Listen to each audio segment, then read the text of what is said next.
හිත. දිට්ඨි සම්පයුක්ත සසංකාරික හිත. මේ ආදි වශයෙන් ලෝභ හිත තියෙනවානේ.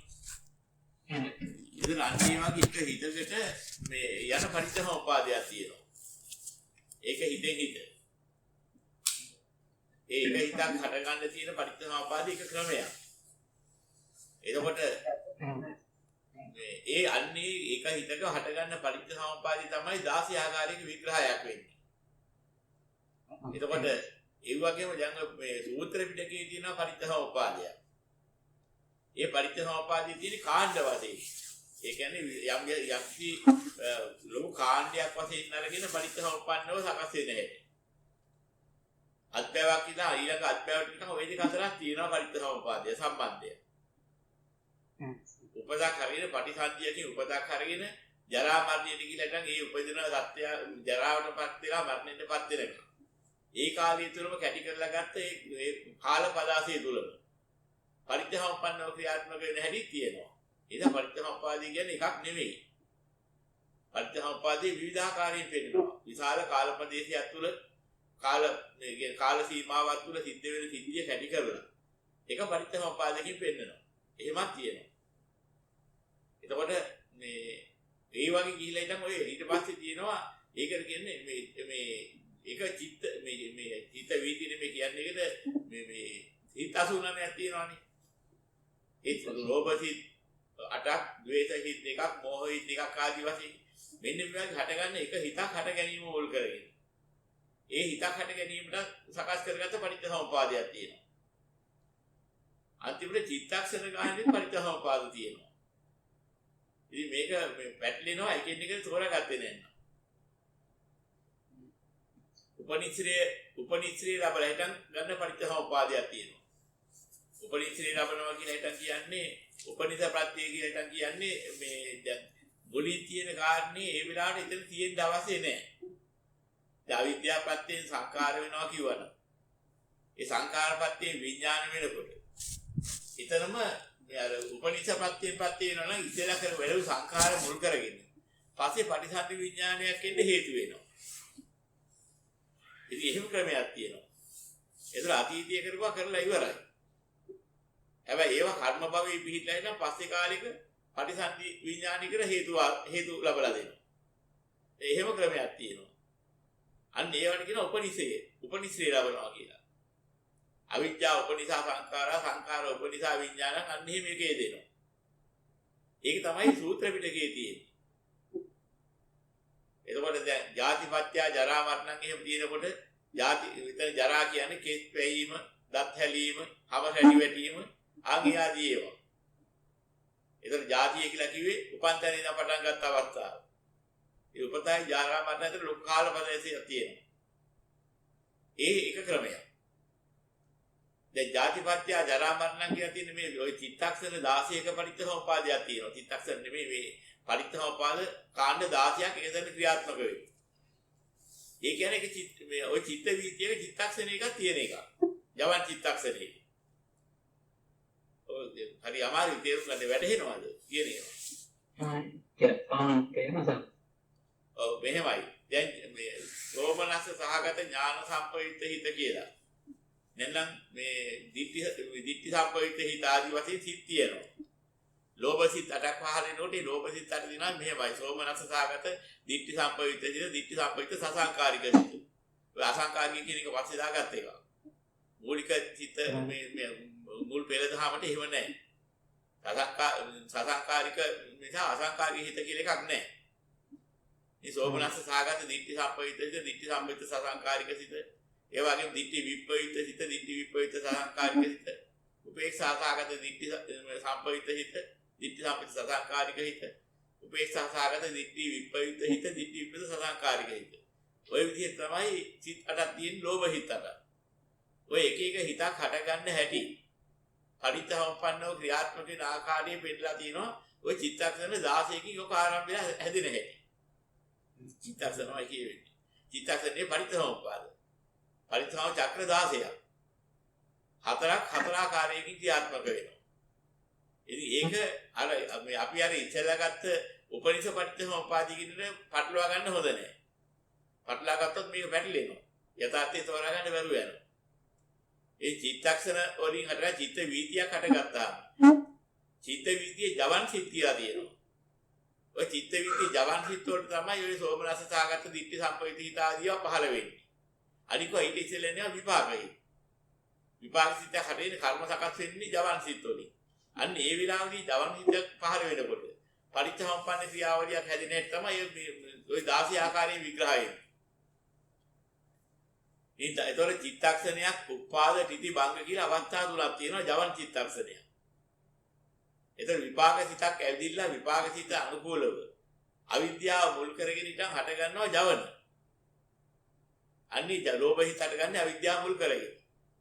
අවිද්‍යාව පැත්තෙන් සංඛාර වීම අන්න එතන පටන් ගන්නවා සංඛාරයක් සකස් වෙන හැටි.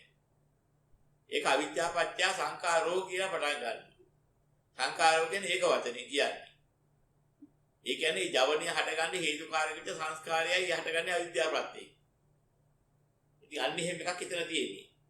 ඒත් අපි අර උපනිෂපටිච්චසමුප්පාදේ කියන මේ කාලයක් එකතු කරලා කාල පදාසය අතුල සිද්ධ වෙන සිද්ධියක් ඇති කරලා ගන්න එකට කියන්නේ අවිද්‍යාව පත්‍ය සංඛාරා. බහුවචන වශයෙන් කතා කරන සංස්කාරයෝ කියලා. අවිද්‍යාව පත්‍ය සංස්කාරයෝ වෙති කියලා හිතන යාර. ඉතින් ওই ටික පටලවා ගන්න බෑ. පටලවා ගත්තොත් එහෙම මේක තෝරා ගන්න බැරුව යනවා. ඉතින් ඒ නිසා මේක දකින්න ඕනේ මේ චිත්ත වීතියක යවන හිත වලට යන පරිච්ඡේදසම්පාද තෝරා ගන්න ඕනේ. අන්න ඒක උන්නම් තමයි ඒක වෙනම ඉගෙන ගන්න ඕනේ. ඒක ජවනයක් තුළ 16 ආකාරයක පරිච්ඡේදසම්පාදයක් ක්‍රියාත්මක වෙනවා. ඒ වගේ යවන හතරත් ඒ ක්‍රමයටම යනවා. ඒ විතරක් නෙමෙයි. ඒ පච්චද්වාර ජවන. ඔය එක අනුබද්ධ ආධාරක චිත්ත වීති කියලා තව මනෝද්වාර චිත්ත වීති තුනක් යනවා චිත්තක්ෂණ 17ක් ආවිස තියෙන. ඒක හරි ගැඹුරු මේ අභිධර්ම ප්‍රශ්නයක් මේ අහන්න ගත්තේ. තේරෙනවද කියන එකයි මට මේ ප්‍රශ්නේ. ඉතින් ඒතකොට මේ අනුබද්ධ ආධාරක චිත්ත වීති තුනක් යනකොට ඒ චිත්ත වීති තුනේ toy ජවන් යනවා. ඔය ජවන් කොච්චර ගියා ජවන් සිත් යනකොට ඒ වගේ පරිත්‍ථසමුප්පාද චක්‍ර කොච්චර කැරකිලා ගියා. ඔක්කොම මේ අර බලවත් වෙන්නේ අන්තිමට. ඒ කියන්නේ තුන්වෙනි අනුබද්ධ ආධාරක චිත්ත වීති ජවන් වලින් තමයි කතා කරන්න හිතන්න කියන්න කරන්න පුළුවන් ශක්තිය ලැබෙන්නේ. අනික අයගේ උපනිශ්‍රේ වෙනවා විතරයි. නමුත් චිත්තක්ෂණ මේ චිත්ත මේක චිත්තක්ෂණයේ ජවන් චිත්තක්ෂණයේද 16 ආකාරයක ක්‍රියාත්මක වීම පරිත්‍ථසමුප්පාද සිද්ධ වෙනවා. ඒවා එකින් එක බලවත් වෙලා ආසේවනපත් ලැබලා නැත්නම් අර උපනිශ්‍රපත් ලැබලා ඒ ආදි වශයෙන් ප්‍රත්‍ය වලින් බලවත් වෙලා ඇවිදilla තමයි අන්තිමට හතරවෙනි අනුබද්ධ ආධාරක චිත්ත වීතියේදී හටගන්න ජවනී තමයි හිතන්න කියන්න කරන්න බලය දෙන්නේ. ඉතින් එකක් අරගෙන එකක විග්‍රහ කරලා පෙන්නන්න එකක් චිත්තක්ෂණ මේ කියන්නේ චක්‍ර 16 ක්‍රියාත්මක වෙන හැටි. ඒක ජවන් චිත්තක්ෂණයක ආරම්භ වෙනකොට උපාද අවස්ථාවේදී ආරම්භ වෙනවා මෙන්න මෙහෙම. දැන් ඔයක උපාද ජවනයක් හටගන්න ඊට ඉස්සෙල්ලා අරමුණක් ඇවිදින් තියෙන්න ඕනේ. එතකන් දිවනාසී ශාරීරිය මන කියන මේ ඉන්ද්‍රියන්ට ජවනයක් ඒ ඉන්ද්‍රියක චිත්ත වීතියේ ජවනයක් හටගන්න ඉස්සෙල්ලා ඒ අරමුණු වෙලා තියෙන්න ඕනේ එතකන් ආදී ඉන්ද්‍රියන්. ඒක තමයි මුලින් සිද්ධ වෙන්නේ. ඒක විපාක. ඒක විපාක වශයෙන් හට ගන්නව පරිත්‍ථසමුප්පාද වෙනම ආකාරයක්. දැන් ওই 16 ආකාරයකට හටගන්නේ ජවන සිතක කර්ම හටගන්නේ. විපාකෝ කම්ම සම්භාව කියලා තියෙන්නේ. විපාකයක් නිසා කර්මයක් සකස් වෙනවා. අන්න කර්ම සකස් වෙනකොට අවිද්‍යාව ප්‍රත්‍යයෙන් සකස් වෙනවා. ඒ ඕක මෙන්න මෙහෙම මුල පටන් ගන්න. යත්මින් සමයේ යම් සමයේ සෝමනස්ස සාගතං දිට්ඨි සම්පයුක්ත චිත්තං උප්පන්නං හෝති. යම් සමයක සෝමනස්ස සාගත දිට්ඨි සම්පයුක්ත හිතක් උපදින්නේද? ඒ කියන්නේ ලෝභ හිත වලින් එක හිතක්. ඒ කියවේ. රූපාරම්මණං වා සද්ධාරම්මණං වා ගන්ධාරම්මණං වා රසාරම්මණං වා පොට්ටබ්බාරම්මණං වා ධම්මාරම්මණං වා. රූපාරම්මණං කෝ සද්ධාරම්මණං කෝ ගන්ධාරම්මණං කෝ රසාරම්මණං කෝ පොට්ටබ්බාරම්මණං කෝ ධර්මාරම්මණං කියන මේ ආකාර අරමුණක් මුල් කරගෙන යම් වා පනාරම්භ. ඒ කෝක හරි එකක් මුල් කරගෙන. තස්මින් සමයේ අන්න ඒ සමයේ අවිද්‍යා පත්‍ය සංඛාර. අවිද්‍යා ප්‍රත්‍යයෙන් සංඛාර වේ. ඔන්න චක්‍රය පටන් ගන්න දෙන්නේ. ඒතර ඉතලා විපාක හිත ඇවිදින්න. අර අරමුණු ඇවිදින්න. ඊ අරමුණ මුල් කරගෙන ඒ අරමුණ මේ ප්‍රදාන කරගෙන තමයි. ඒකේ විපාකී කර්මයක් සකස් වෙනකොට. අනිත් චිත්ත වීදියේ ජවනය පළවෙනි ජවනය එනකොට ඔය සංකාරය පටන් ගන්නවා. අවිජ්ජාපත්‍ය සංඛාරා කියලා. එතන ඉඳලා ඒ චක්‍ර හටගන්නේ. ලාභාල ඒක චිත්තක්ෂණයක උපාද තිති භංග කියන අවස්ථා තුන ඇතුළත. භංග වෙන්නේ ඉතල තිති අවස්ථාව. උපාද තෙන ඉඳලා ලාභාල අවස්ථාවක මේරීමක් ඇති වෙනවා. ඒ පළවෙනි පරිත්‍යාගපා චක්‍රේ. ඒ වගේම ඒකේ ළමා අවස්ථාව වෙන උපමාවක් වශයෙන් කියන්නේ ලදරු අවස්ථාව, ළමා අවස්ථාව, මේ තරුණ අවස්ථාව, වැඩිහිටි අවස්ථාව. අපි අවස්ථා හතරක් උපමාවක් වශයෙන් දෙනවා. ඒ කියන්නේ චිත්තක්ෂණේ උපාද වෙලා තිති වෙලා භංග වෙන්නේ ඉස්සෙල්ලා සිද්ධ වෙන්නේ සිද්ධි ටිකයි ඔය කිව්වේ. චිත්තක්ෂණේ ඉපදිනකොට ලාභාලයි. ඊට පස්සේ තිති අවස්ථාවේදී අපි අර කිව්ව විදිහට ලාභාල අවස්ථාවෙන් පස්සේ මේ යනවා මේ තරුණ අවස්ථාවට එන්න මේ එතකොට ලාභාල අවස්ථාවේ ගැටවල අවස්ථාවට තරුණ අවස්ථාවට මෙදි අවස්ථාවට ඔය විදිහට ගත්තා කියමුකෝ. ඉතින් අවස්ථා හතරක් අන්නේ වගේ මෝරන්න යනවා. ඒක චිත්තක්ෂණයක් හැදිලා මෝරන්න. ඔය කාරණා ඒ ටික ඇතුළත තමයි මේ කියන්නා වූ මේ චක්‍ර ටික හටගන්නේ. ඉතින් ඉස්සෙල්ලාම ලාභාල චක්‍රය හටගන්නවා. අවිද්‍යා පත්‍ය සංඛාරා සංඛාර පත්‍ය විඥාන විඥාන පත්‍ය නාමං නාම පත්‍ය චට්ඨායතන චට්ඨායතන පත්‍ය පස්සෝ පස්ස පත්‍ය වේදනා වේදනා පත්‍ය තණ්හා තණ්හා පත්‍ය උපාදාන උපාදාන පත්‍ය භව භව පත්‍ය ජාති ජාති පත්‍ය ජරා මරණ. ඒක එච්චරයි යන්නේ.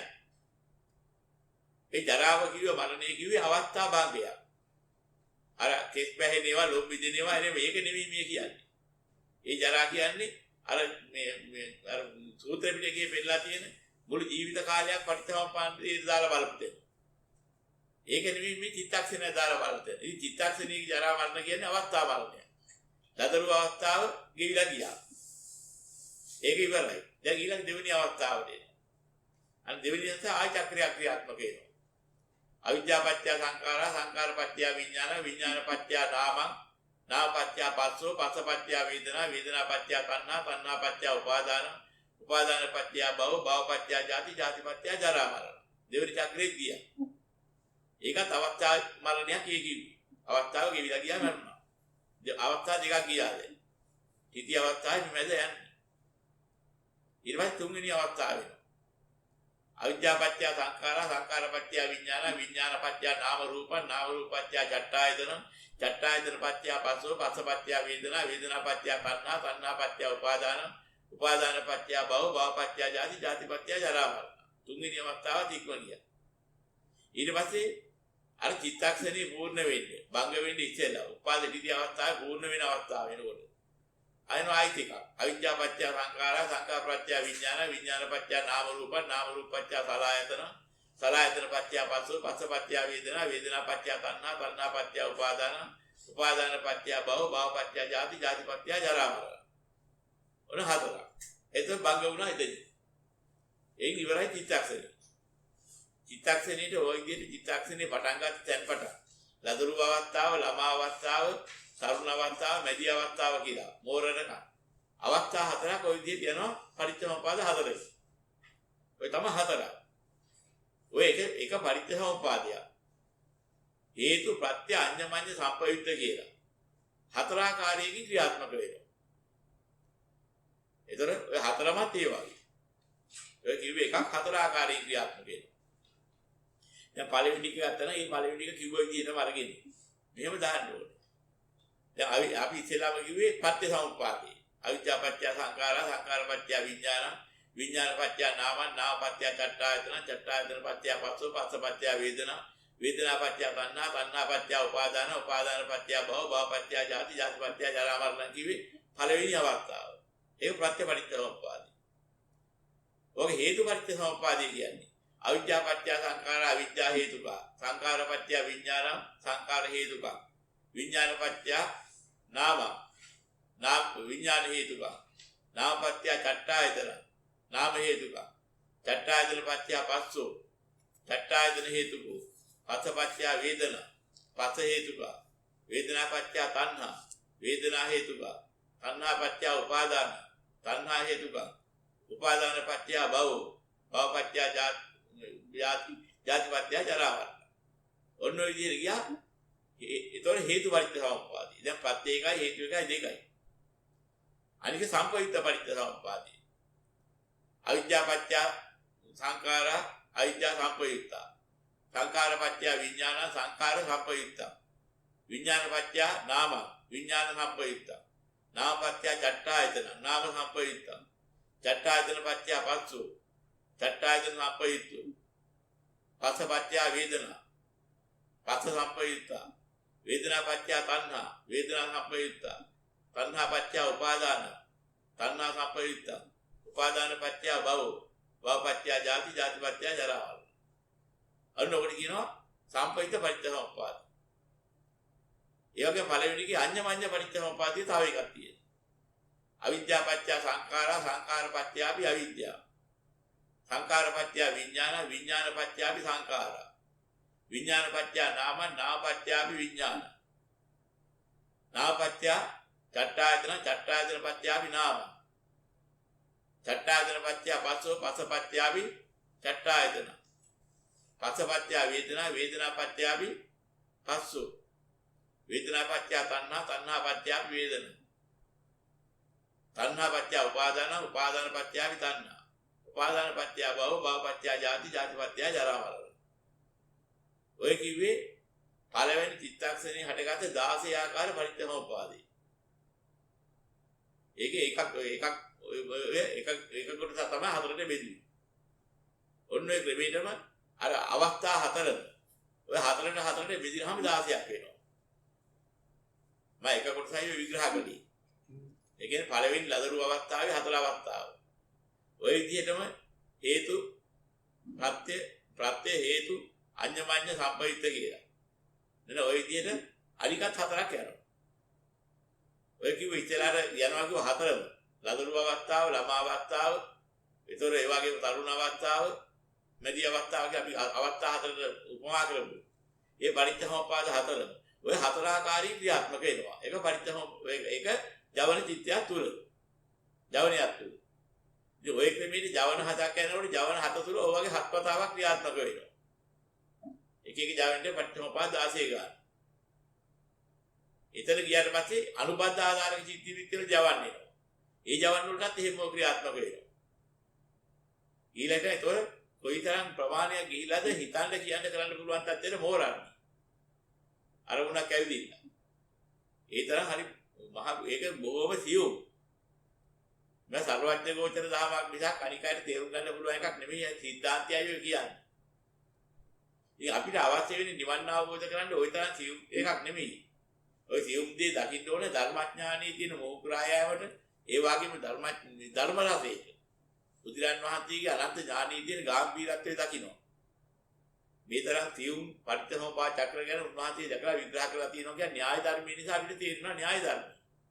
නමුත් ඔක අධ්‍යක්ීමට අපිට අනාවරණ ඥානයක් නෑ. ඔක එහෙමවද කියලා බලන්න. ඒක බුදුරන් වහන්සේගේ විශ්වාසය තමයි පිළිගන්නේ. ඉතින් ওই චක්‍රේ හිතවල හැම තේරුම් ගන්න හරි අමාරුයි. ওই ටික විග්‍රහ කරන්න ගිහිල්ලා බුද්ධඝෝස හාමුදුරුවෝ ලියා තියෙනවා. මේ ටික විග්‍රහ කරන්න ගිහිල්ලා හිටන් මහා මුහුදේ අතරමං වුණා වායි කියන නැවක ගිහිල්ලා. යන්නේ නැත තෝරා ගන්න වරු අතරමං වුණා වාගේ වුණා කියලා. ඒකින්ද අර්ථ ලියන්නේ නැතුව ඒක පෙළපමණක් නොනැසෙන්න ලියා තියෙනවා වගේ තමයි ලියා තින්නේ පරිත්‍යාසෝපාදයේ ඔය විභංග ප්‍රකාරනේ පරිත්‍යාසෝපාද විභංගයේ සම්පූර්ණ ලියා තියෙන පෙළ විතරයි. විග්‍රහ කරන්න ගිහින්නේ නැහැ. ඒකේ තියෙන හරිය තමයි මම ඔය කිව්වේ ටිකක්. ඉතින් එතකොට තේරුම් ගන්න තියෙන්නේ අර අපි අර ඉස්සෙල්ලා කිව්ව උපනිෂ පරිත්‍යාසෝපාදේ. අවිද්‍යාව උපනිෂයෙන් උපනිෂපත්තිය තමයි අවිද්‍යා පත්‍ය සංඛාරා කියන්නේ. උපනිෂපත්තිය. සංඛාර උපනිෂපත්තිය කියන පත්‍ය විලා තමයි විඥාන හටගන්නේ. ඉතින් ඒක කාණ්ඩ වශයෙන්. ඉතින් ඒක නම් තෝරා ගන්න ලේසි. ඒක වැටහෙනවා. ඉතින් ඒ පටිච්චසමුප්පාදය තෝරා ගන්නාම තමයි නිවන අවබෝධ කරගන්න පුළුවන් වෙන්නේ. ඔය සූක්ෂම පටිච්චසමුප්පාද චක්‍ර මහා ධර්ම විදේදී හොඳයි ධර්ම රසයේ. ගැඹුරු ධර්මඥානී තියෙනට විශාල ධර්ම රසයක් විදිය කවි ධර්මී. ඒ නිසා ඒක සාමාන්‍ය ඔබට ගෝචරින් එකක් නෙමෙයි. ඉතින් ඒ තරම් අමාරුයි. ධර්ම දේශනා කරන්න එහෙම පුළුවන් එකක් නෙමෙයි. ඔකොරම කවුරුවත් තේරුම් ගන්න බෑ. ඒක මේ ඔක්කොම කියලා බලන්න මොනවද මේ කියන්නේ කියලා. මේක ඉතින් ධර්මඥානයේ තියෙන කීප දෙනෙක් එකතු වෙලා තමයි ඕවා ගැන සාකච්ඡා කරන්නේ. සාකච්ඡා කරලා තේරුම් අරගෙන ඒක තියෙන ගැඹුරු පැත්තක් දකින්න. දැන් මේ අර පොදුවේ විග්‍රහ කරන්න නම් දේශනා කරලා හැම කෙනෙකුට තේරුම් කරලා දෙන්න පුළුවන් චිත්ත ප්‍රහාදයක් ඇති කරන්න පුළුවන් ඒවා නෙමෙයි. වැට ඔය මම කිව්වා හරිය තේරුණාද ඔය ටික? එහෙමයි සර්. තේරුම් ගන්න. අවසාන ටික ඔය ටික මොළදී අර අතර එල්බදෝ තහදෙන්න. ඔය ටික තව විග්‍රහ කරලා බලා ගන්න පටිච්චසමුප්පාදයේ මේ විභංග ප්‍රකාරණේ පටිච්චසමුප්පාද විභංගය කියලා තියෙනවා. එහෙමයි සර්. ඒක බලන්න. දැන් කොච්චර කිව්වත් මේ කාලේ යනවා සෑහෙන්න ඕනේ. එහෙමයි සර්. ඒක නෑ ඒක බලලා ඉතින් ඉතින්ලා පුළුවන් තරම් තේරුම් ගන්න බලන්න. දැන් ඔය ආශ්‍රයෙන් තෝරා ගන්න බලන්න. එහෙමයි සර්. අපි දාලා පොඩ්ඩක් අරටදී ටික කරලා හුවා අපි හතරට හම්බුත් පැහැදිලි නේ කරන්න සෙන්ටර් සයින්ස් කරේ. ඔව් ඒකයි. මොකද දැන් අපි ඕක ගන්න ගියාම උගක් අමාරුයි. දැන් අවිද්‍යාපත්‍යයෙන් සංඛාර වෙනවා කියන සංඛාරයෝ වෙත් කියන එක තමයි අපිට දැන් සූත්‍ර පිටකේ තියෙන්නේ අපිට නිවන් අවබෝධ කරගන්න තියෙන්නේ. ඉතින් ඒක තමයි පහසු තෝරා ගන්න.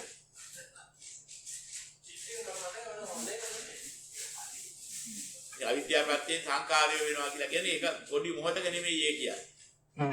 අපි අවිද්‍යාව තෝරා ගන්න ඕනේ ඉතින්. අවිද්‍යාව කියලා කියන්නේ තියනවා කියලා දැනගන්නේ අපි ලෝකෙට වටිනාකමක් දෙනවා. ලෝකේ කියන්නේ ඇස කන දිව නාසය ශරීරය මන. රූප ශබ්ද ගන්ධ රස ස්පර්ශ ධර්ම සියල්ල කිව්ව ඔය ටිකයි කියන්නේ. ලෝකේ ඒවා සියල්ල මේ විග්‍රහ කරන්නේ.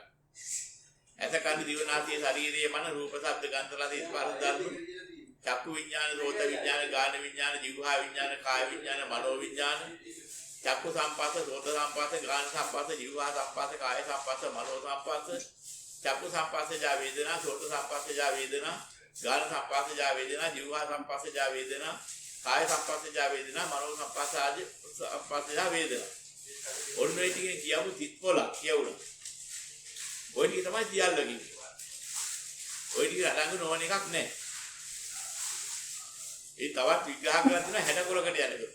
නමුත් ඔය ටිකේ තමයි සියල්ල ඔක්කොම අහු වෙලා තියෙන්නේ. ඉතින් මේ සියල්ල කියන ඥානියට අහු වෙච්ච යම් තරම ලෝකයේ ඇත. ඔයි පිට ලෝකයක් කතා කරන්න නැහැ.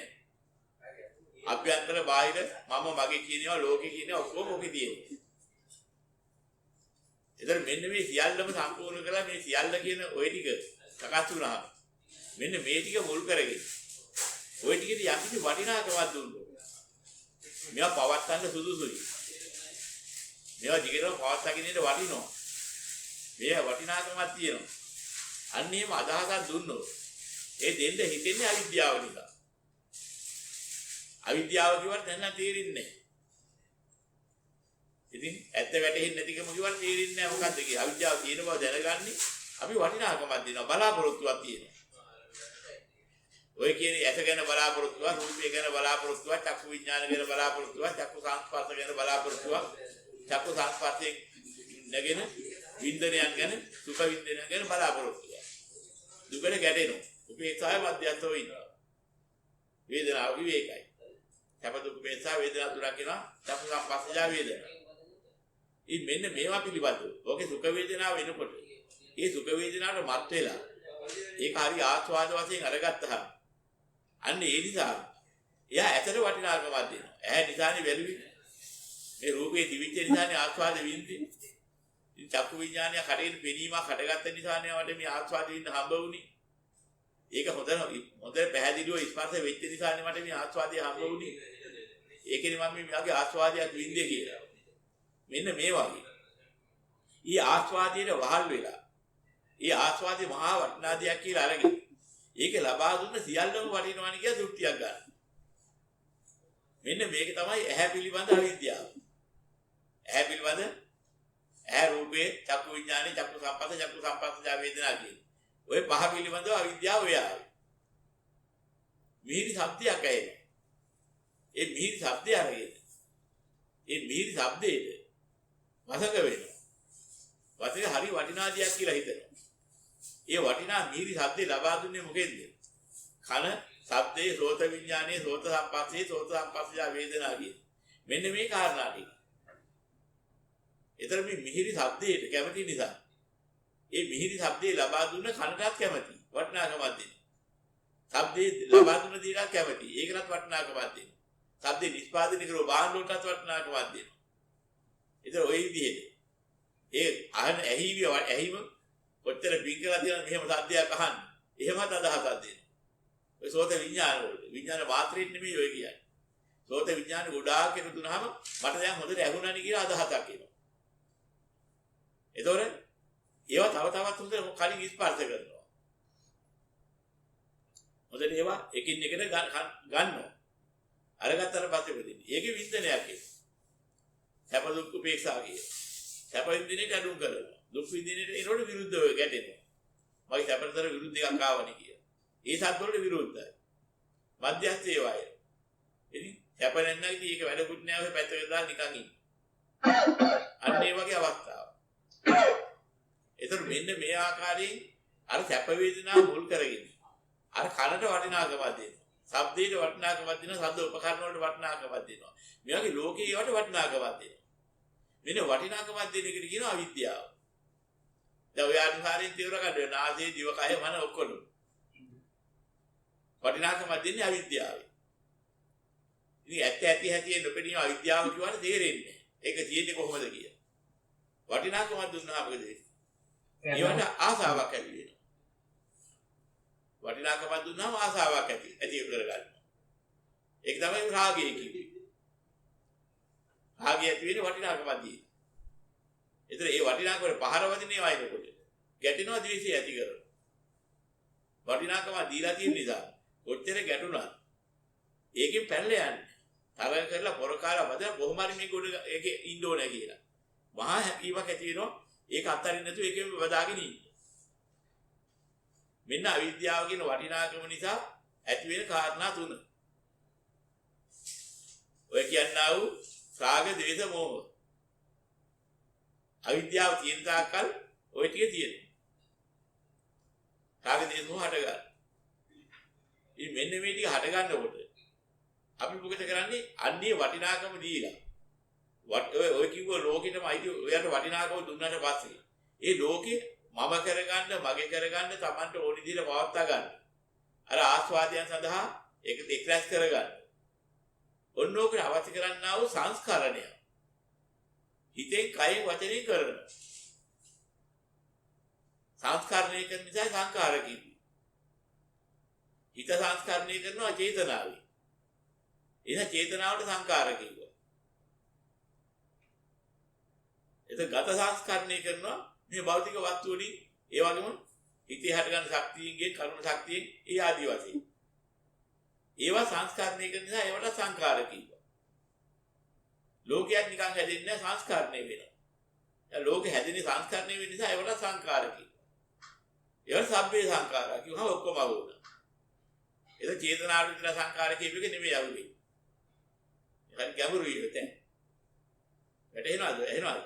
එහෙමයි සර්.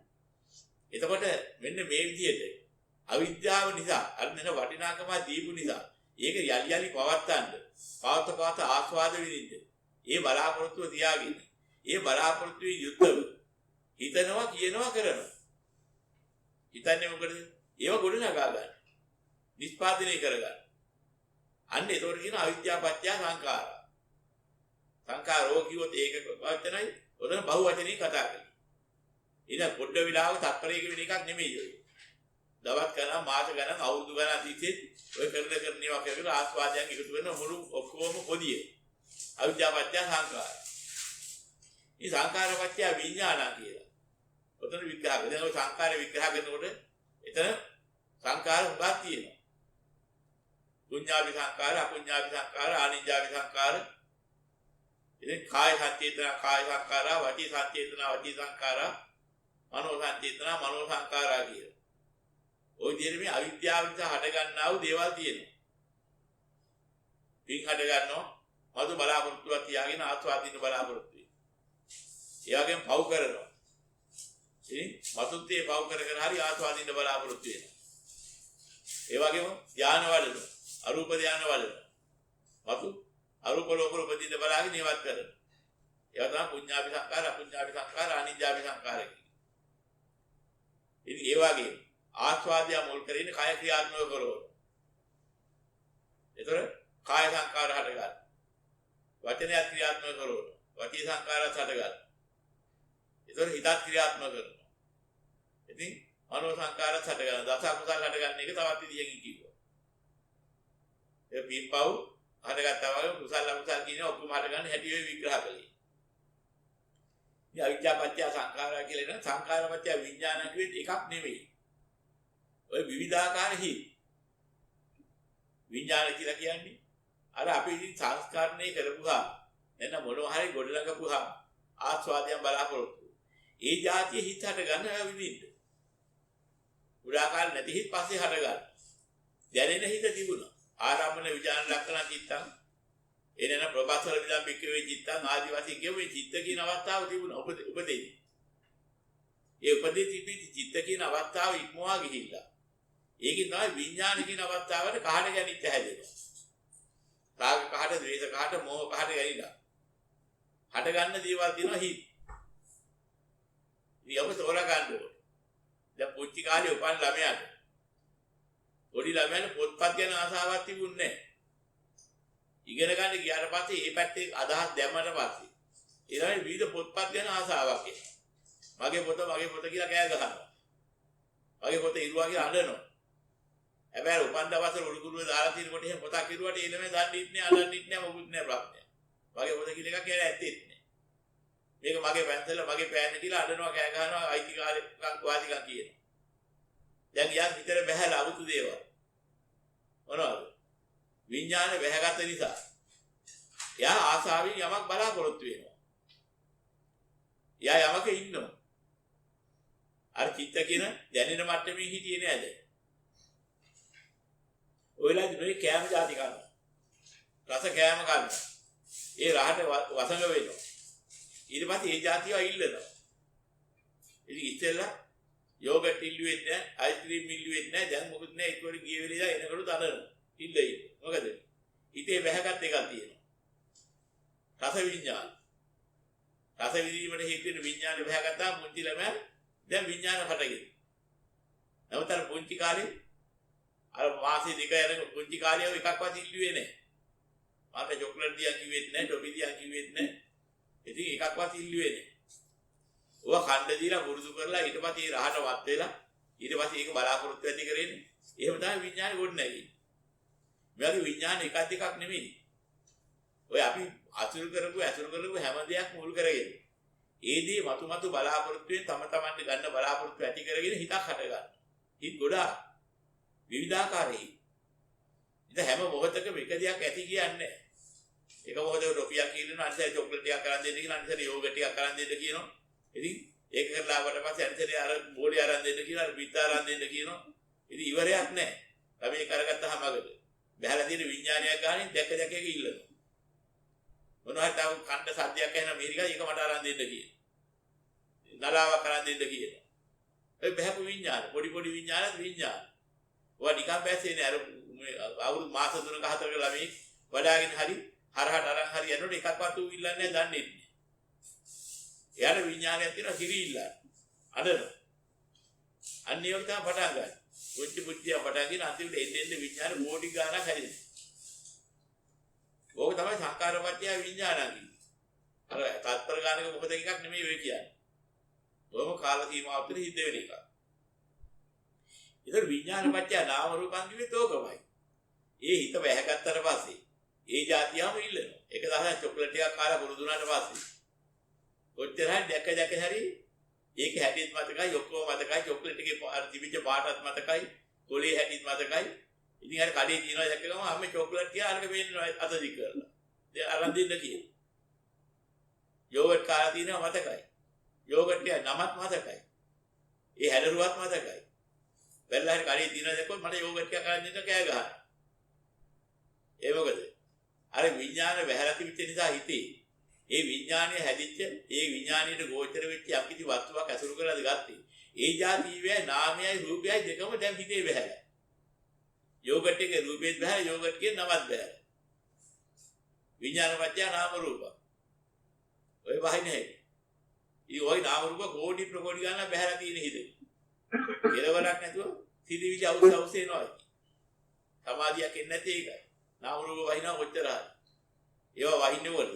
පංචකාම ආස්වාදයේ දීමයි ඒකේ මුල විලා තියෙන්නේ. ඒ බලාපොරොත්තු තමයි නාම රූප වැහැ ගන්න. එතකොට මොකද වෙන්නේ? ඒව වැස්සාම ආපහු හොයන්නේ මොකෙන්ද? ඇස් දෙකේ කන් දෙකේ නාසයෙන් දිවෙන් කයෙන් මනේ.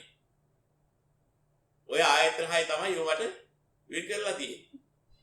වැහප් නාම රූප පිළිබඳව යලි යලි ලබා ගැනීමට මෙහෙයවන්නේ ඇස කන දිව නාසයේ ශරීරයේ මන. ඔය නාම රූපච්ඡා සලආයතන. ඉතින් ඔහොම මෙහෙයවන්නේ ගාන. අර ඉස්සෙල්ලා ගත්ත ඒවේ ස්වභාවය නැවත ස්පර්ශ කරනවා. ඒ නාම රූපය යලි යලි ස්පර්ශ කරනවා. ඒතර නාම රූපත්‍ය පස්සු. සලආයතන පත්‍ය පස්සු. අනිත් ස්පර්ශ කරන්නේ. ඒ ස්පර්ශ නිකම් ස්පර්ශ නෙමෙයි සංස්පර්ශ. සංස්පර්ශ කියන්නේ අවිද්‍යාවේ තෘෂ්ණාවෙන් හටගත්ත විඥානයන්ගෙන් හටගත්ත ස්පර්ශය ඒකේ බැඳිලා ඉන්නේ. ඒක ආවට කියන්නේ ස්පර්ශයක් නෙමෙයි. ඒ මොනවද? අර මනවල රූප ස්පර්ශ, මනවල ශබ්ද ස්පර්ශ, ගන්ධ රස ස්පර්ශ ඔක්කොම එන්නේ. ඒව තමයි මේ අරගන්නේ. ඔය සංස්පර්ශ. මේ සංස්පර්ශ අරගන්න හේතුව ඒවට දැනගීලා වටිනාකම දීලා ආස්වාදිත දීලා පුරුදු වෙලා තියෙනවා. ඉතින් ඉතින් ආස්වාදෙ විඳ එකක් යලි හම්බුනහම ආස්වාදිත බලාපොරොත්තුෙන් ගත්තාම ඒ සංස්පර්ශයෙන් සංපස්සජා වේදනා කියලා. අර පෙර වාගේම ආස්වාද වේදනාව කායය තියෙනවා. අන්න එතන කියනවා වේදනාව එතකොට පස්සපත්‍ය වේදනා. එතන මොකද වෙන්නේ? මේ වේදනාව හටගත්තා. වේදනාව පත්‍ය තණ්හා. දැන් මේ විඳින්නේ දැනෙනවා. තණ්හා පත්‍ය උපාදාන ඒවට බැඳෙනවා. උපාදාන පත්‍ය භව කියලා මෙලෝදිම අපි කර්ම භවයක් රැස් කර මැරෙන කාලෙ වෙනකම්. ඔය කර්ම භවය කියන්නේ භවයක සත්‍යය ගන්න. භවය කියන්නේ වේදනා සංඥා සංකාර විඥාන මේ ස්කන්ධ හතර. ඔය ස්කන්ධ හතරට එකතු වෙලා තියෙන අර ගත මතක සටහන් ඔක්කොම ගත්තේවා කාපුවා බීපුවා කරපුවා කියපුවා ආස්වාද විදපුවා හැම එකක්ම අරගෙන ඒවා මතු බලාපොරොත්තුවකින් මහා දැඩි බලාපොරොත්තුවක් දෙන යලියක් විදින්නේ නැන්නා කියලා. ඒ විදින බලාපොරොත්තුවෙන් ඒක පැහැව ඒකම බලාපොරොත්තුවෙන් ඉන්නවා. ඔන්න ඔහොම ඉඳලා මැරෙන්න ලඟ වෙනකොට කවදා හරි චුත වෙන්න ආසන්න වෙන කාලෙ වෙනකොට ගිනක් කර්ම ශක්තිය ඉවර නම් අර උපාදානය කරගෙන තිබිච්ච බලවත් එකක් ඇදිලා විදිලා පුනර්භවයවත් නැවත භවයක් හදනවා. ඒක නා අති කම්ම භව කියන එක තියෙනවා. කර්ම භවය එකක් ඇයි අති උප්පත්ති භව කියන පුනර්භවයක් හදනවා. උප්පත්ති භවයටයි පුනර්භවය. අන්න උප්පත්ති භවයක් හදනකොට මොකද වෙන්නේ? භවපත්‍ය ජාති කිද්දින ඔන්න උතන හට ගන්නකොට. උතන පරිත්‍යාගෝපාචක්‍රිය කායි හට ගන්නවා. පුනර්භවය හට ගන්නකොට. පුනර්භවය හටගන්නේ අර මේ ආපු කර්ම නිමිති ගති නිමිති වශයෙන් ආපු කර්ම භවයෙන් ආපු එකක් අරගෙන. අන්න අවිජ්ජා පත්‍ය සංකාරකේ චක්‍රයක් ආය ආරම්භ කරනවා. එතන සංකාරපත්‍ය එතෙන්ට ආවේ අන්න අර සංකාරයක්. අපි එකක්. ඔක්කොම පොදියම ආවේ නැහැ. ඒ පොදියම සකස් කරගත්තේ කර්ම භවයේ. ඒ කර්ම භවය හටගත්ත එකේ කර්ම ජාතිකේ නානා ප්‍රකාර ජාති අපි ලබලා ඉන්නවා. මනුෂ්‍ය කාය කරගෙන ඒකලාගේ මිනිස් බල්ලෙක්, තව වෙලාවක මිනිසෙක්, තව වෙලාවක මිනිස් දෙවියෙක්, තව වෙලාවක මිනිස් දිරිසෙනෙක්, තව වෙලාවක මිනිස් පෙරේතෙක් ඕවා පරිවර්තනය වෙවි තමයි එන්නේ. ඔය අතරේ වැඩිපුරම උපාදානය කරපියා කල්ලාගෙන. අන්න අර සූක්ෂම පරිත්‍යාගෝපාද හට ගන්න දෙයක් එනවා. අපි අර ඉස්සරහ කිව්ව පරිත්‍යාගෝපාද ක්‍රමය. ඔන්න ඔය ක්‍රමය ක්‍රියාත්මක වෙලා. ඒකෙත් බලවත්ම කොටස වැඩිලා ඉතින් උපනිශ්‍රී ලැබලා. පරිසන්දී ලැබෙන මොහොතේ අන්නේ මොහොතේ චිත්ත වීතිය හට ගන්න. අන්නේ කිදී අවිද්‍යා පත්‍ය සංඛාරා සංඛාර පත්‍ය විඥාන කියන පරිසන්දි විඥාන කියලා තෝරලා තියෙනවා. එතනයි පරිසන්දි විඥාන. ඒ විඥානේ නාම රූප කියලාගෙන අර ඉතල හිතේ බහැගත අදහස් නෙවෙයි. පරිසන්දි විඥානේ බෞද්ධයකට ගිහින් ඇතුල් වෙලා බෞද්ධයක් ඇතුළේදී හට ගන්න තනිය යන්නේ විඥානේ රූපේතර වේදනාවේතර සංඥාවේතර සංකාරේතර විඥානයේ ගමනක් හිටීමක් වැඩිවීමක් තියන නොකියමි කියන එක බුද්ධ දේශනා. එන සූක්ෂම රූපයක් ඇතුවම තමයි විඥානය යන්නේ කාය දශක භාව දශක වස්තු දශක කියලා. ඒ වගේ මේ දශකයන් සකස් වෙලා සූක්ෂම කාය සකස් වෙලා ප්‍රසාද රූපයන්ගේ බුද්ධ රූපයන්ගේ විතර සූක්ෂම කර්මජ කය, චිත්තජ කය ඔබ සකස් වෙලා තමයි ගන්ධබ්බීක වශයෙන් තමයි යන්නේ. එන ගන්ධබ්බය කියන්නේ සත්වීක්මයි. ගන්ධබ්බාවක් අත්‍ය මොන්තිය ගන්ධබ්බය තමයි බඩකට ඔක්කාන්ති වෙන්නේ. අන්නේ ඔක්කාන්ති වෙන අවස්ථාවේදී මොකද වෙන්නේ? අර අපි පටිසන්ධි විඥානේ මෞකුසට බැහැ ගන්න. ඔක්කාන්ති වෙනවා. අර ගන්ධබ්බය වශයෙන්. ගන්ධබ්බය තමයි විඥානයත් එක්ක සම්බන්ධ වෙලා යන්නේ. අන්න ඔක්කාන්ති නාම බඩ ඇතුලේ නාම රූපය හට ගන්නවා. ඒ කියන්නේ මාස්ලී කය සහ හිතන්න පුළුවන් සවිඥානික කය. අන්නේ හට ගන්නකොට කියන විඥාන පත්‍ය නාම රූප. ඒකේ හට ගන්නවා ඇස කන දිව නාසය ශරීරයේ මන කියන ඉන්ද්‍රිය හරි. ඒතර කියන නාම රූප පත්‍ය සලආයතන. ඒකේ ස්පර්ශ ලැබෙනවා ඉස්සෙල්ලා වගේ දැන් ආයතනය. ඇස රූප කන්ද ශබ්ද ආදී වශයෙන් ඒ විහි වුණා. ඒ සලආයතන පත්‍ය පස්ස. ඒතර බින්දනයක් දැනෙනවා. පස්ස පත්‍ය වේදනා. මෙන්න මෙතන තියෙනවා විපාක කාය. දැන් ඉස්සෙල්ලා කරගත්ත කර්මයේ විපාකයක් ආවා. ඉතින් විඥාන නාම රූප සලආයතන ස්පර්ශ වේදනා කියන්නේ විපාකස්කන්ධය. මොකෙන් දාවේ පෙර භවයේදී අවිජ්ජා සංඛාර තණ්හා උපාදාන භව කියලා කර්ම භවයේදී හදාගත්ත එක නිසා. මෙන්න මේ ආකාරයෙන් පෙර භවයේ පහකින් මේ භවයේ විපාක පහක් හට ගන්නවා. පෙර භවයේ කර්ම පහක්. අවිජ්ජා සංඛාර තණ්හා උපාදාන භව කියලා ගොඩ ගහගත්ත කර්ම භවයේ හටගත්ත ටිකේ විඥාන නාම රූප සලආයතන ස්පර්ශ වේදනාගේ මේ භවයේ මස්ලේ කයක් හට ගන්නවා. ඉතින් ඒක ඒ වේදනාව වින්දනය සැප දුක් පිටසයිනවා ඒවත් අරවන්න බෑ. රාතන් වහන්සේලා තියෙනවා. මොකද විපාකයි. ඔන්න ඔතනදී ආයතරයක් මෙතන කරන්නේ අවිජ්ජා සංඛාර තණ්හා උපාදාන වල නිස්පාදනය කරගත්තොත් වතු භවයට ආයතරයක් භවයක් හදනවා. ඔකයි තාක්කේ. මෙතෙන්දී අවිජ්ජා සංඛාර තණ්හා උපාදාන බව නැතිකොලොත් මේ විපාක සම්ද මෙතෙන් ගෙවිලා හිට චුතියෙන් ඉවර වෙනවා. වතු කය හටගන්නේ නැහැ. පරිත්‍යාගපාදී කෙරවල. ඉතින් ඔය එක විදියකට විග්‍රහයක් කළේ. ඕක තෝරා ගන්න ඕනේ. ඕක තමයි නිවන් දකින්න අවශ්‍ය වෙන්නේ. ඒක පරිත්‍යාගපන්නව යම ගොඩ නැගින හැටි දකින්න. ඒ අවිද්‍යාව දුන්නා දුරුකොලොත් ගොඩ නැගින් නැති හැටි දකින්න. දැකලා ඉවරලා අවිද්‍යා සංකාර තණ්හා උපාදාන බව නතර කළොත් පෙර භවයේ නතර කරලා තියෙනවා. අද මේ භවයේ නෑ. මේ භවයේ නතර කළොත් මතු භවයේ නෑ. එහෙනම් දැන් පෙර භවයේ නතර කරේ නැති නිසා මේ භවයේ තියෙන්නේ. මේ භවෙත් අපි අවිද්‍යා සංකාර තණ්හා උපාදාන බව නැගුවොත් වතුරත් භවයක් හැදෙනවා. ඒක වලක්වන්න බෑ. ඉතින් ඔය කාරණේ දැනගත්තාට පස්සේ න්‍යාය ධර්මයක් දැනගන්න. පෙරමම අවිද්‍යා සංඛාර තණ්හා උපාදාන බව නතර කරලා තිබුණා. මට අද මේ විඥාන නාම රූප සලආයතන ස්පර්ශ වේදනා කියන සවිඥානික කයක් හටගෙන මේ දුක් වේදනා විඳින්න වෙන්නේ නැහැ.